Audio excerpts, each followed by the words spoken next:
Dominic Fragman here with the spirit of innovation and freedom, and this is Progress Culture.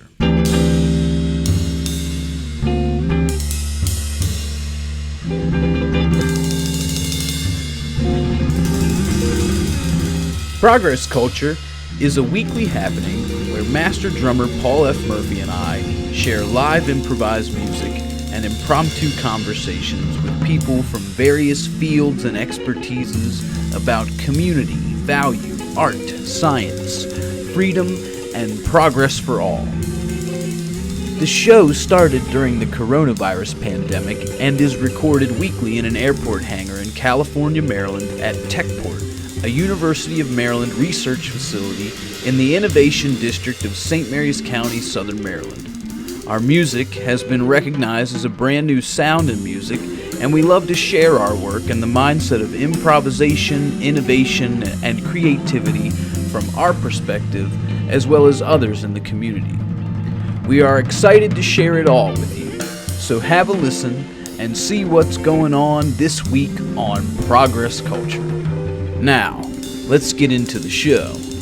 But first, let's hear some music.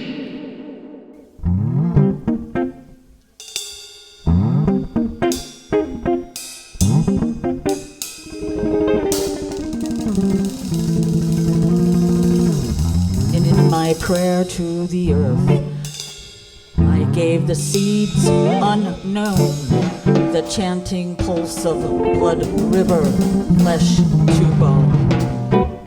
A water shoreline, hallowed ranges that you reach upon the plains you seek. The runes upon the sandblot beach, fate in sunrise. At water's break, a moonless tide, her celestial border. In prayer to the earth we gave the sun, washed in rain, cleansed and seized, breathed by the wind. Seeds of stone, flesh to bone, home touching this bloodied peak. The crystal eyes, the ruddy cheeks, the limping guise of fragile speech. Oh, the last demise in crowning. Dis-ease in current trends, no immunity in friends. The western view of eastern sights, pilot wings with no flights. Urine streets, littered fodder of aged deceit. The soulless feet hit the street, bars and gates, the lockdown frame.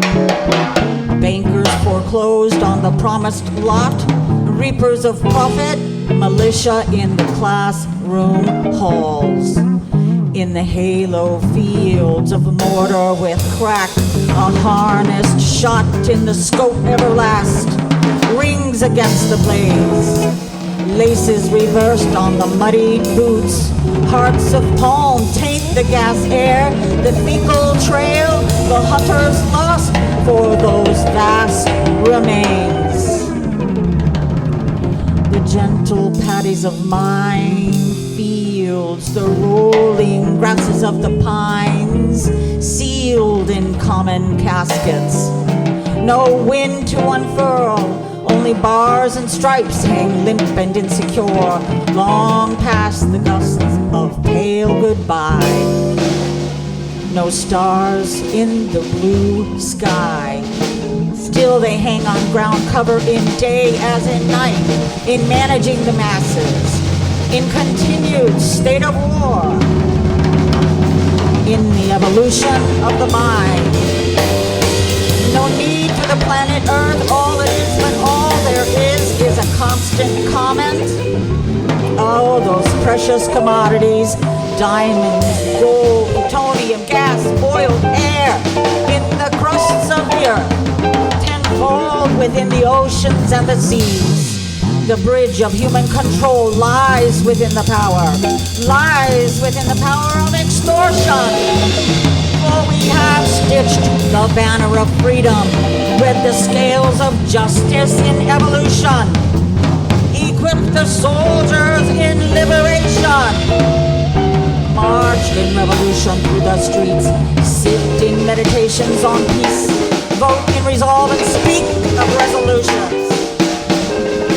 We have maintained, restrained. The government pelts, the welts, the rights, the oppression, the rails, the trails, the pony express, the tears, the fears, the epiphany, the quest.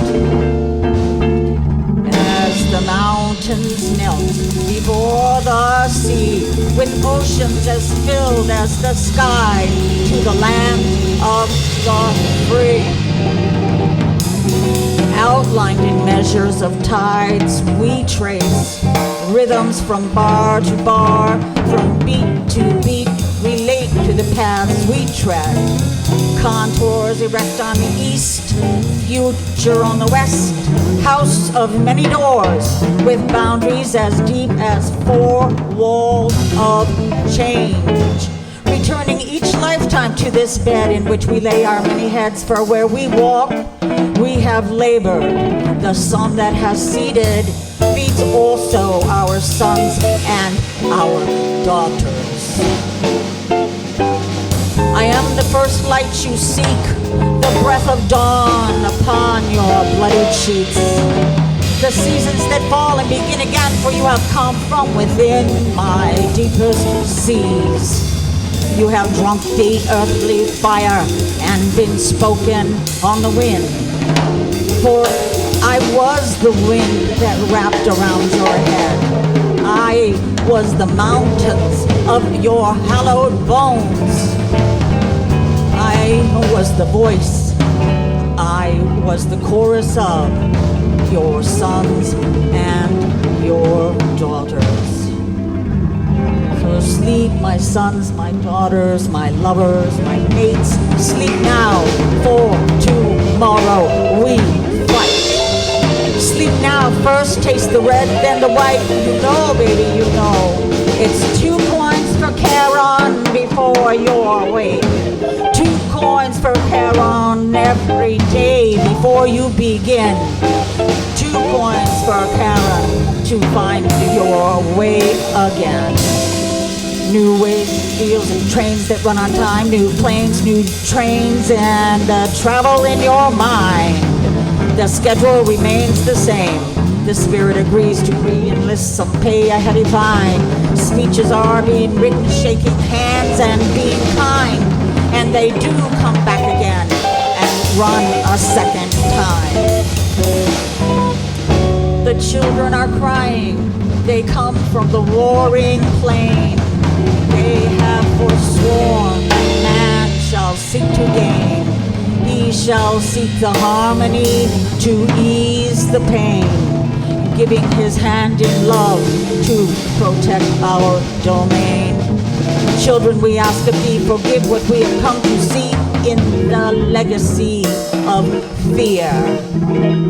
A king who cried for others, sleep there, you lay beside my brother. The lost art of a healing grace, the heart, the willing race.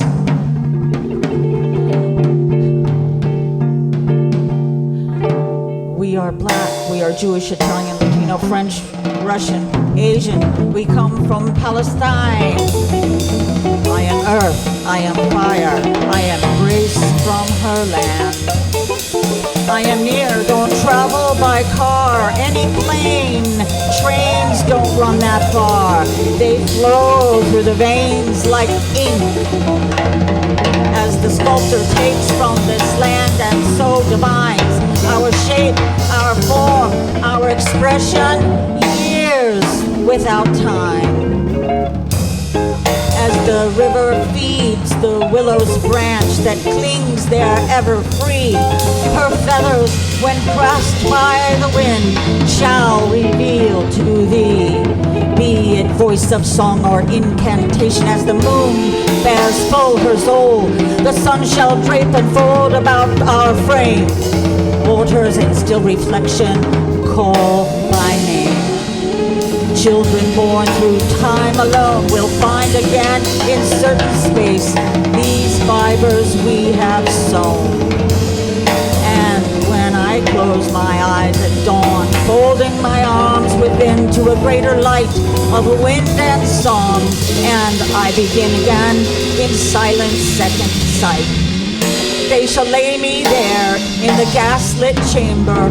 All these voices rise, yet once more before I draw in upon mine eyes a task of life I shall remember. 'Tis not so necessary what we have come to know, but rather that in wisdom the love may grow. In truth, with honor and a whiskey, a one-legged soldier might party that day.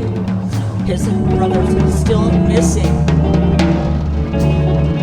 And may your road be safe.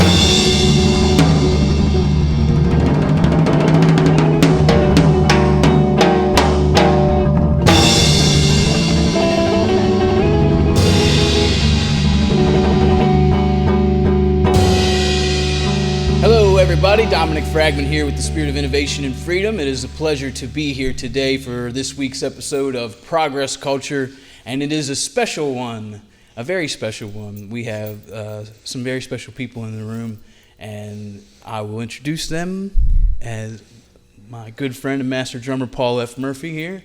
How's it going, Paul? Great to be here. As always. Wonderful. It was a pleasure to play. Yep, always. Yeah. And we also have the director of this great place we get the privilege to be in every week, TechPort, and that is Tommy Luganville. How's it going, man? I'm just glad to be special today. You're special every day. Thank you. And I'm very excited to have here with us today Poet Laureate Jerry Carroll. So, mess it up. There it goes, huh? Jerry Carroll Murphy. Excuse me. How's it going? Thank you for being here today. I'm loving every second of it. Of course, you know, I paced the parking lot, got a chance to look all around. I've walked through here, and the space is great. I'd like to dance while you play behind that wall. Please do. Well, so, Tommy, thank you for having Sure. me. Yeah, I think we've been trying to get people to dance for a while now. No one seems to ever want to take us up on it.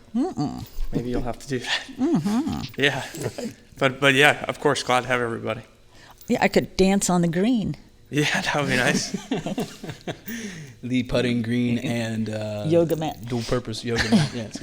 That's right. So yes, it's I'm just happy that we all just got to play together. And Jerry actually dances. Speaking of dancing, when we're rehearsing, I see her. I don't know the correct terminology, but she's doing her positions around the kitchen, and so she does enjoy. I like that it is danceable. I feel like it is. Oh, danceable, definitely. So. Well, let's do this. I sort of in the anticipation of doing this today and you being here, I have just a small question that I was hoping would just kick it in whatever direction that you could take it, and that was, or wanted to take it, and that is, you know, here we like to speak about the mindsets of innovation and improvisation and creativity, and I think I would love if you'd share something about the wellspring of creativity, or your take on what that is, or what it is for you, or anything about that. It's to silence and listen. And you will have thoughts, you'll hear voices, you'll know things, you'll have signs along the way. When I'm talking about Ruins Cape and the Sandlot Beach, that's where the siren of the spirit mother calls to the child.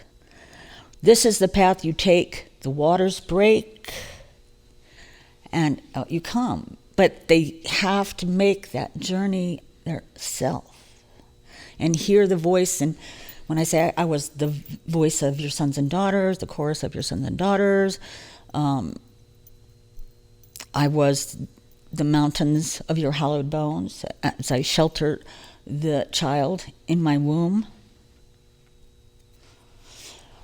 When I say, oh, the last demise, in crowning, that is the crowning and the birthing. It doesn't matter how you come out as long as you come out.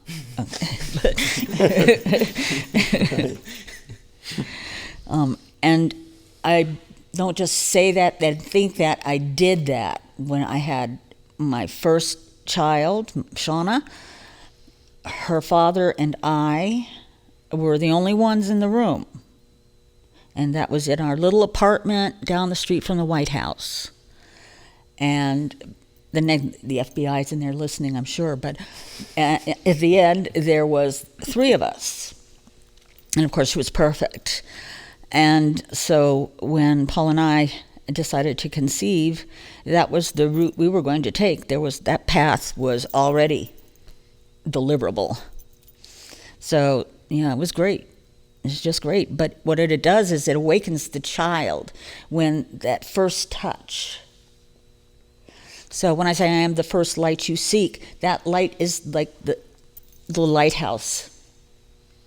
It's a beacon to come forward. So in my experience, having been with my first husband as he transitioned, and I saw him go, that's the same as being born. It's just a different portal. Well, I know that you've been a poet for quite some time, and a very good poet, and then also a very good painter. But I would also like to hear you describe what you actually were asked to do at Georgetown University Hospital in the spiritual manner. Thank you. Yes, I gave them myself. I offered up myself. What can you give? I said, well, I can communicate without speaking. I can hear without someone having to speak. And I have a lot of experience. And, so I was chosen to work at the pediatric intensive care unit. Child had maybe 2 years of life and 23 genetic defects that disabled her. She had to be fed through the tube. She couldn't really focus too well.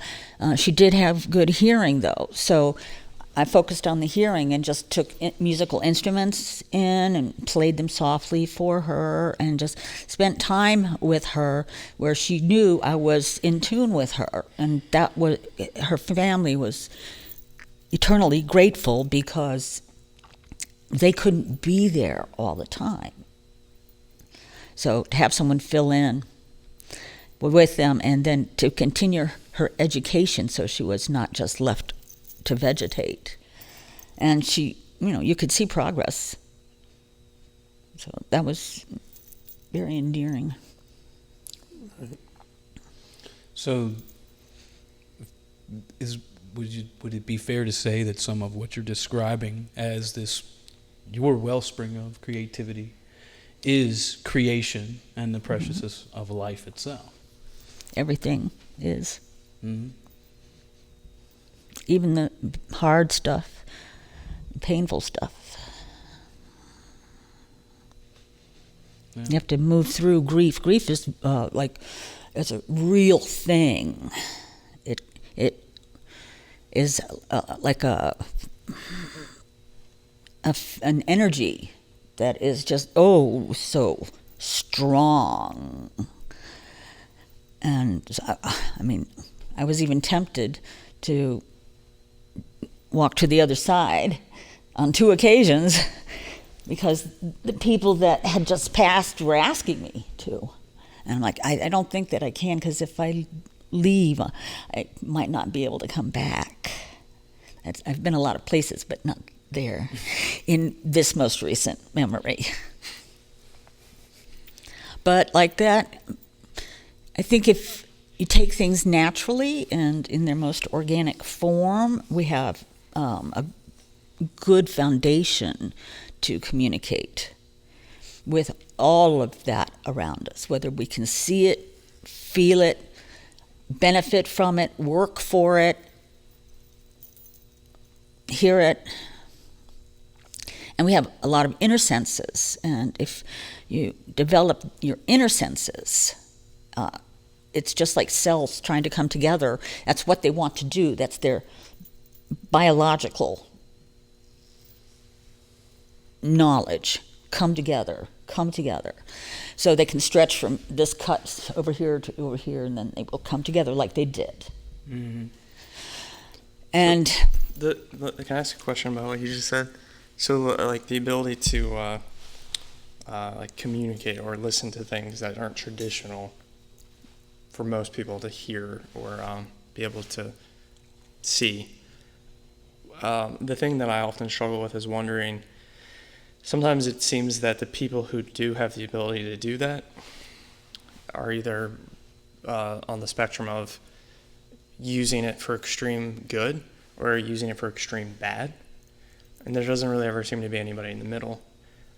And I don't know if there's like a concrete answer to this question, but I've often wondered, what is the difference maker? Like, why people who have the ability to kind of do what you're explaining, why some of them choose, okay, I'm going to the light side, and then a lot of them choose, okay, I'm going to the dark side.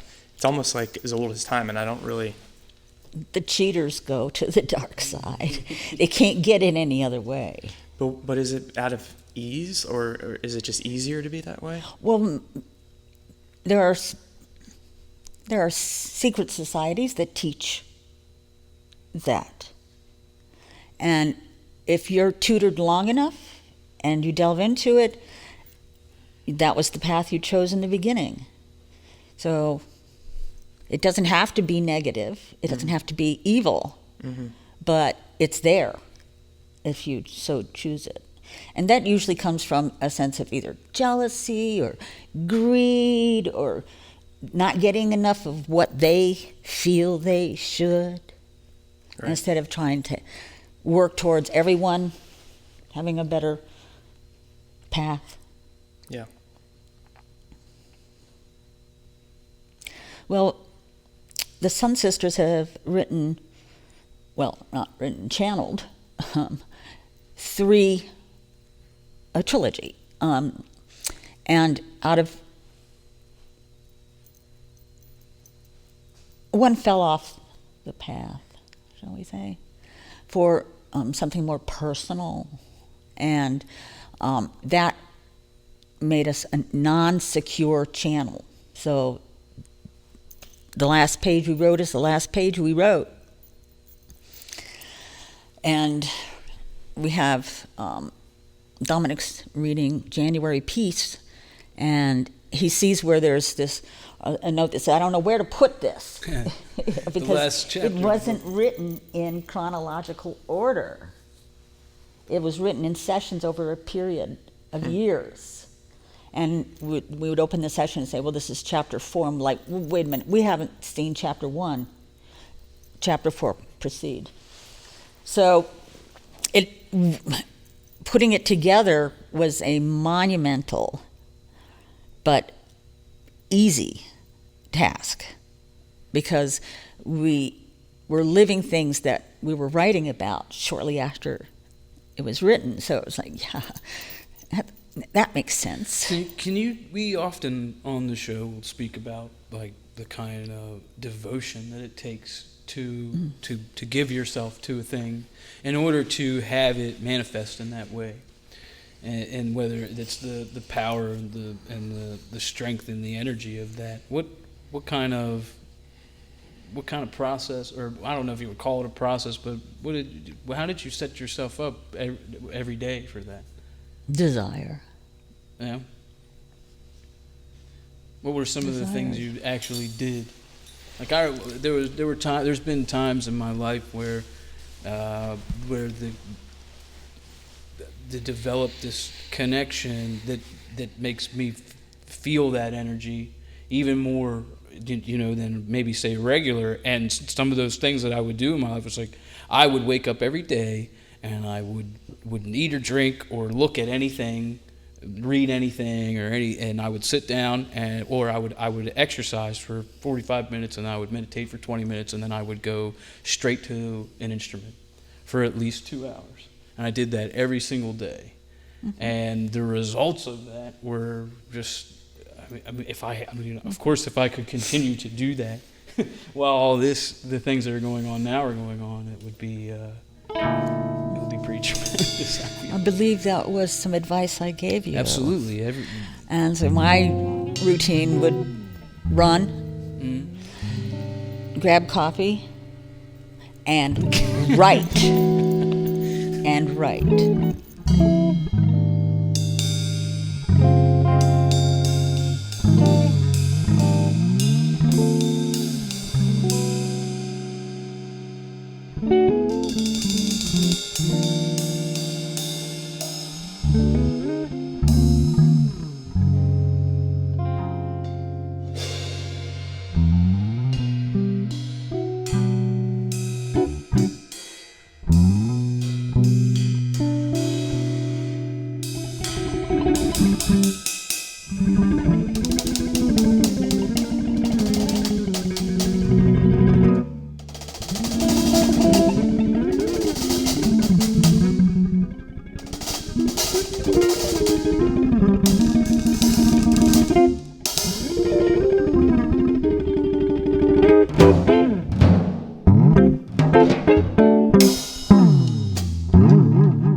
Do you have something similar that you can relate to that? Have you ever done that in your life? I mean, I know there's plenty of things that you... Fasting? No, not fasting so much as like... Because I could definitely not fast. I become a very low sugar, angry person. I have to eat. Me too. Do you need a piece of candy now? No. In terms of like a routine, yeah, absolutely. I mean, it's kind of weird because it's like, for me to be creative, I have to go through all the like obsessive processes that I have to get them out of the way, or else I can't be creative, which is like a catch-22 because it's like the least creative thing that I can do is the same thing over and over and over again. But it literally sits in the back of my head. Like I cannot open up my mind to be what I consider productive, and productive meaning thinking of new ideas or helping in the way that I can help, unless this like checklist in my head gets checked. And I don't even write these things down. People always say, how do you remember all this stuff? I have no clue. Don't write them down, but I can tell you this much. If I haven't done them, my head sure as hell knows I haven't done them yet because it just sits there. So it's weird. And so maybe, I mean, so you guys running, fasting, things like that. Yeah, I have my own version of that, but I don't know if it's, I guess the thing that I'll put out there to you guys is I don't know if it's healthy or not. Like maybe I could be creative without having to do that. I hear a lot of people who have substance problems, which I've spoken about personally in the past, where they say, oh, if I give up my drinking or if I give up my drug, then I'm not going to be creative anymore. And so for me right now, my drug is get through the checklist. And if you don't get through the checklist, you won't be able to be creative. But I think it's kind of, maybe there's something that is parallel there because I don't know if I would say I have a list, but they're practice. I mean, yeah. I met these guys 13 years ago. And at that time, that's basically right when it was like, okay, we're gonna share something. You're gonna share something with me. And what I'm supposed to do in order to go down that path, I'm not immediately creative. I'm not immediately productive. That's true. What I immediately am is developing a routine so I can refine the things that need to be refined in order to enter the space Right. to be able to execute in flow, with freedom, with actual expressing and working towards developing my own design. Or you know what I mean? Like something like that. That didn't happen overnight. And there were so many things that I had to check. That's 10 hours a day of practicing and remembering. And, you know, we have essentially what's come out of one tiny thing to come out of that is about a 350-page book that Paul and I wrote for all the things that were a part of that. So I wouldn't say that it's not the same.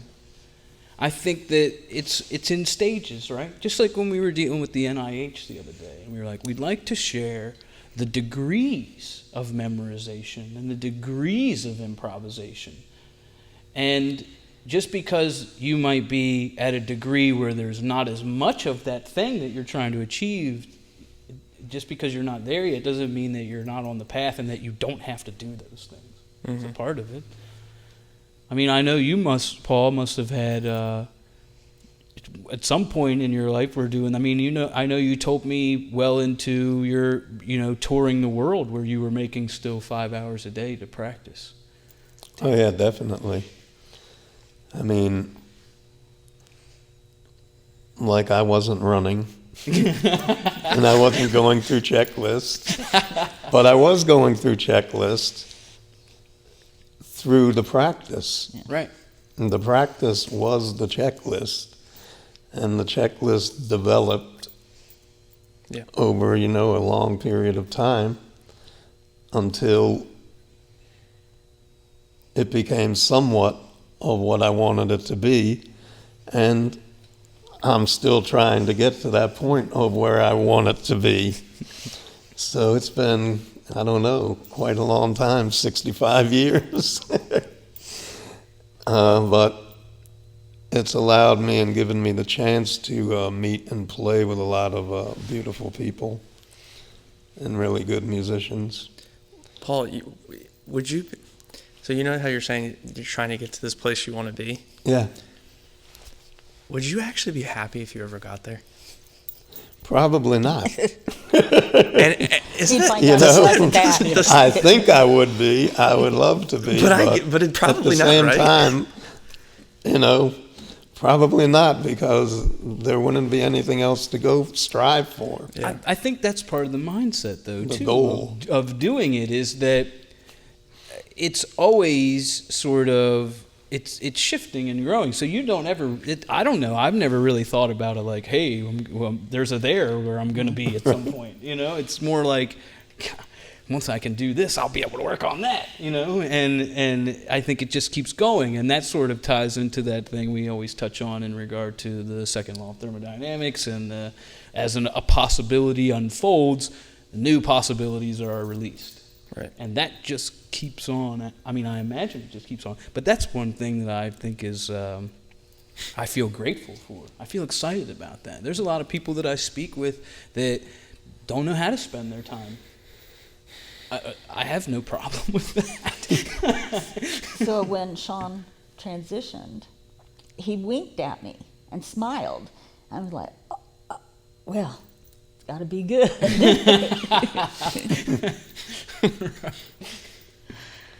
Yeah. Yep.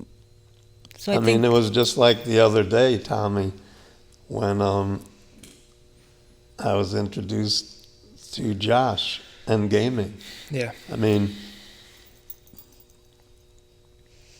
yeah, I've still been practicing and I've still been playing, but bang, all of a sudden, here's something, I never really thought about this before.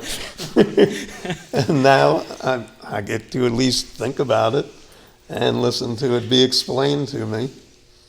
Which was cool. But you have to. But you're fortunate that you have the personality that's willing to, allow that.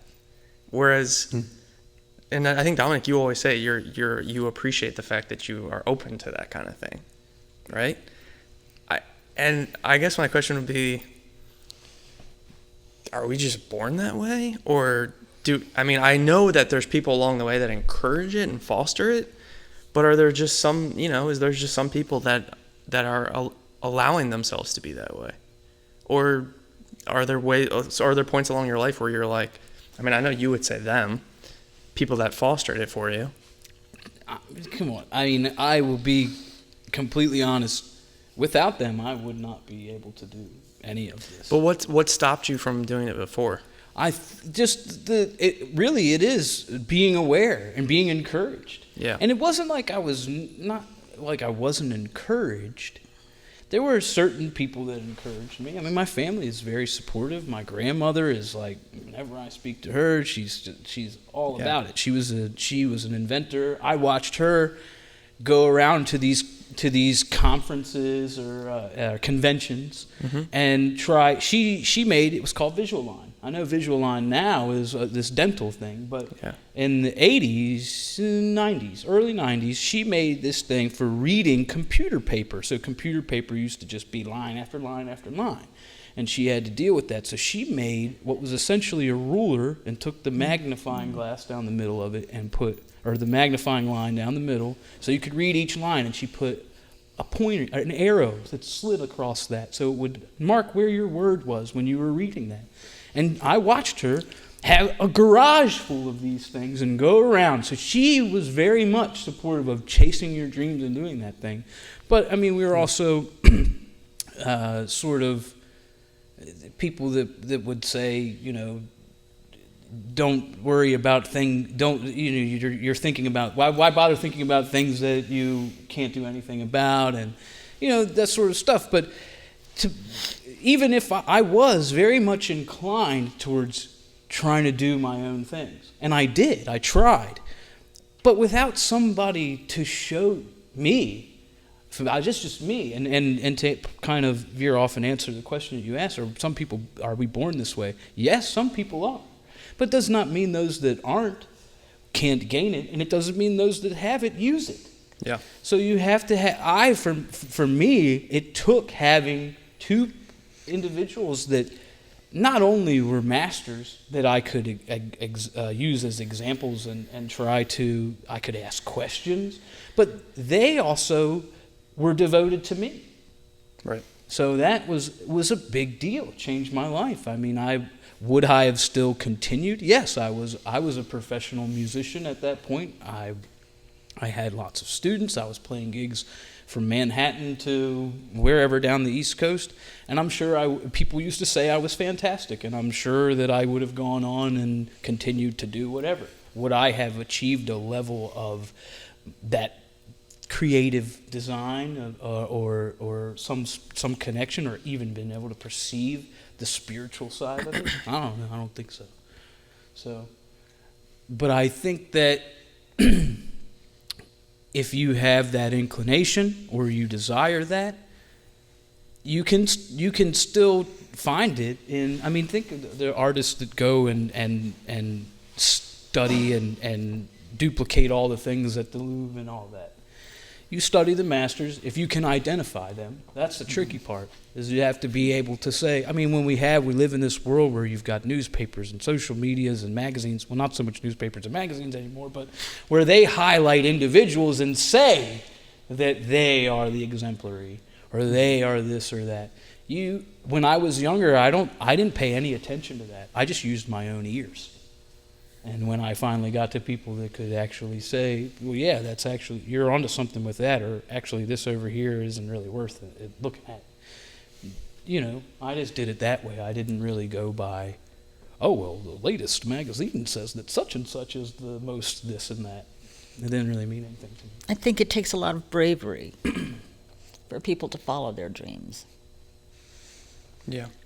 You're pioneering in your own life to learn about yourself and what you're meant to do, what you're meant to be, or the many things you're meant to do and be.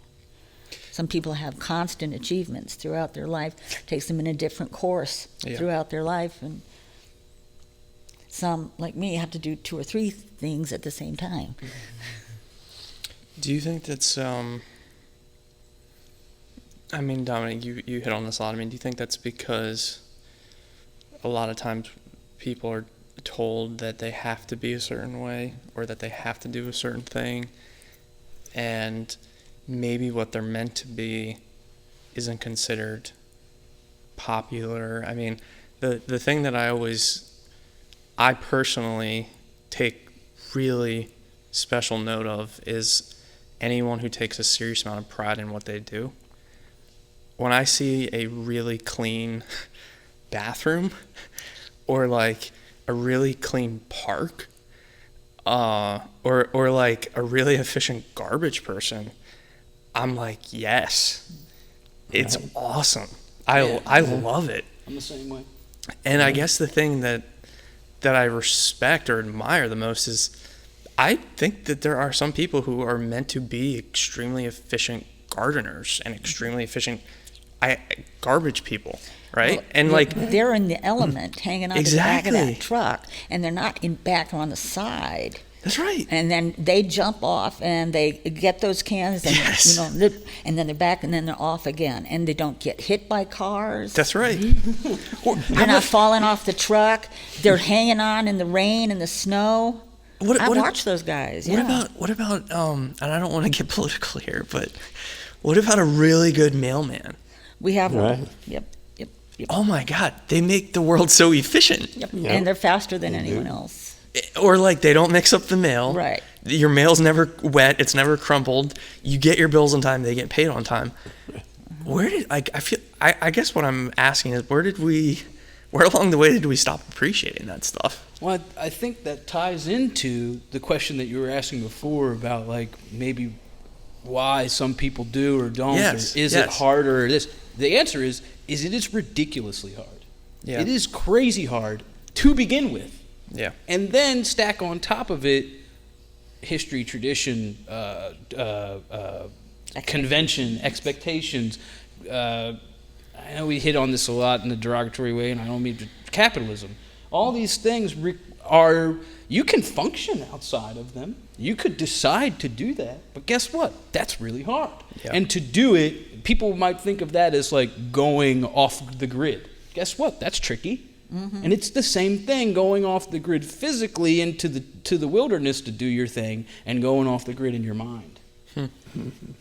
It's almost harder to just do it in your mind because then you have to function in the parameters of a society that is telling you need to get a job, you need to worry about your Social Security, you need to pay your taxes, you need to get a retirement, you need to worry about if you're going to get you're going to be healthy or not. What about kids? What about school? Do you have that piece of paper that you need? You better get this thing. Oh, you got a time limit here. Oh, did you know that your emissions are due for your car? Oh, your car's falling apart. You're going to have to buy a new car. How are you going to get that car? I'm going to borrow the money. How are you going to get, you know what I mean? Like, there's so many He said he things. didn't have checklists. But wait, you said something really interesting though, which is that so like the people who physically go off the grid, it's actually easier because they're not.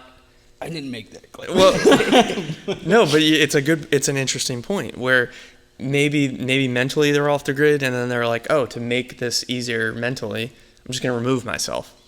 Whereas the people who go off the grid but stay are kind of living a very, very dual life situation. It's tricky. I mean, these guys did a really good job at it. I mean, Jerry's been the manager of major condominium buildings in D.C. Paul was a associate director of facilities management at Georgetown University and oversaw 52 buildings or something and several trade crews. I mean, and also while simultaneously, I think perhaps, I don't know if you would say that you achieved that prior to going into those things. For Paul, I would probably say that it might have been true that you achieved what you did as a creative entity, spiritual artist or whatever, prior to going to Georgetown, is what I'm saying. But either way, they did that, then they maintained it and grew it at the same time, still while going to those things. And raising Sonny. There you go. Larry Willis on the piano, Paul on the drums, at Maple Shade Studio, Sonny crawling under the piano in diapers over the wires. That's cool though. Yeah. Yeah. Well, I've been managing buildings for almost 43 years. Yeah. And the commute is so easy now. It's like it was 20 years ago. Yeah. Yeah. But and I drive a lot too, but there, to a certain degree, does it wear on me? Yeah, but you were talking a lot about silence in the beginning. I think you were, or maybe you were. She did. Oh, okay. I didn't know if it was during your poem or not. I think it's almost like, for me, it's like when you're in the shower and a lot of your ideas come because you're kind of brain wandering. Mm-hmm. I try to do that when I drive. I I was don't going know. to say the same thing. It's like That's- making yeah. lemonade out of lemons almost. Granted, I don't love traffic, don't get me wrong, but it can be valuable. There's a certain degree of boredom that I think helps out. Well, that conditioning to get ourselves to that creative pose is, for me, the drive home. Yeah. Yeah. That's where I loosen up and roam through my own It's interesting. But never while the, driving. never the drive-in though. Yeah, I have to drive the car. Yeah. Driving. Yeah. So that's like running, counting, Yeah. scrubbing the bathroom. It's true. It's true. That's right. Well, it does not seem like a fine time to wrap this up. But I think we should, and I think we should also do this again as soon as we can. Because I'm it's on. been quite enjoyable. We could talk about some very interesting things and play some awesome stuff. Thank you, guys. I could feel you were going to Thank you. say that. What, that it was time to go? Yeah. Well, we could sit here for a long time. It's really funny. Like, I went from being a person that was, always behind the drums and never usually with the mic. And Right. when I'm not behind the drums at the gig, I'm behind the drums at my house and always, never really out. I went from that to sort of having to not only talk to people, but like to moderate things, like always looking for the good, there's a break, or is this a thing that will make it go around so we can end it? And You don't seem to have any problem. well, that's good because it's taxing. This could go on for hours. Yeah, right. I could explain my oddness about this when we got. But anyway, let's do it again very soon. Thank you very much. Thank you all for watching and being here. Please reach out to us. We love to hear from our viewers and our listeners. Let us know how things are going. Let us know if you have any ideas for things you want to hear about that we can use for questions or ways of kicking off a discussion. So it's always a pleasure, and we will see you next time. Thank you.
Thank you all so much for being with us.